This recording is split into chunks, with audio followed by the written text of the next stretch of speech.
I don't think so. I mean, I think everything worked out the way it worked out to produce the best me.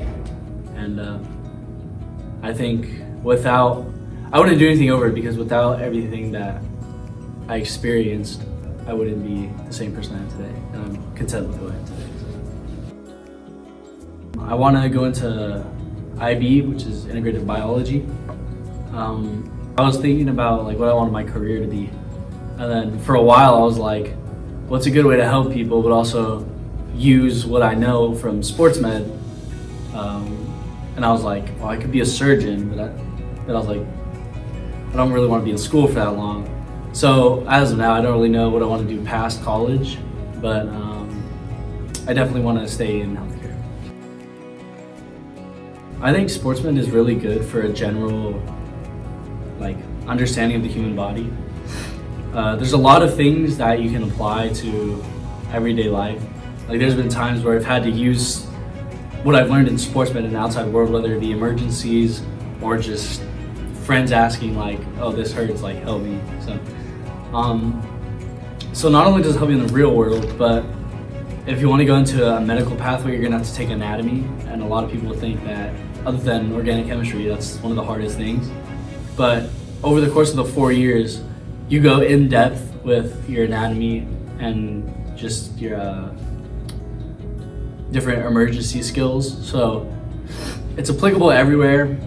It also gives you 200 internship hours by the end of your senior year.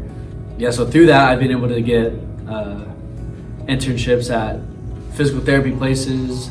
I've been able to go to different high schools and be an assistant athletic trainer. I've shadowed orthopedic surgeons, and I've even gone to, I went to Berkeley last summer, stayed for like 12 days and learned even more about medicine. So being in sportsman definitely sets up a lot of cool opportunities, and I think it's pretty rewarding. One of the most memorable ones was during the opening night of Fiddler on the Roof.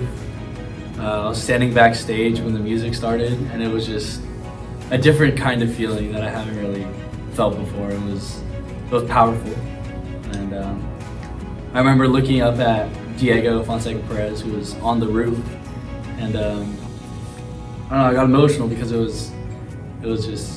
it felt fulfilling. It was nice.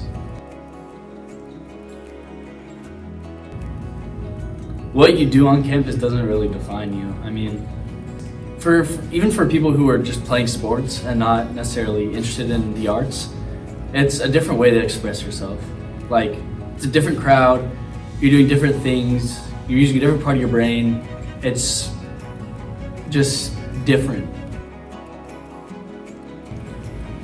Oh, I would say talk to your teachers, like create a relationship with your administrators, your friends, even just like adults in your community, because at the end of the day, like if you need help, sometimes your friends can't help you. So even just like asking for help from the teacher will not only get you the help that you need, but it'll also create a relationship between you and the teacher. They know that you're trying to do your best in the class, and it can set you up for some really cool opportunities later in life.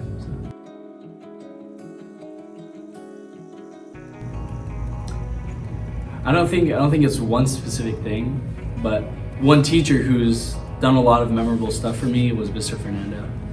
That was, in my opinion, that was the intellectual turning point of my time at Bosco, just because he not only like taught a good class, but he also connected with everyone in our class at like a personal level and kind of pointed a mirror back at us and made us realize a bunch of things about not only us, but also the world around us. And it made me think of the world in a different way that I never did before, and I've continued to look at the world that way. And that's the biggest class that's impacted me. If your goal is to go, if you want to go to the college you want to go to, then make it happen. It's not unreasonable. Just put in the work and then make change in the world. I don't know. I just kind of want to bring people together.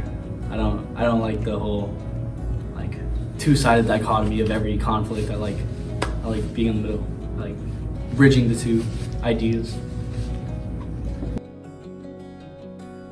I think a lot of it is academic and personal growth. I mean, academically, I chose Berkeley because not only are they really prestigious, but they also have Nobel laureates teaching under-division classes, and I really want to experience that. But also just like, I want to go out in the world, meet new people. I want to develop as a rugby player because Cal has a really great rugby program. But I just want to learn more about myself and the world around me. That's basically, yeah. Go Braves!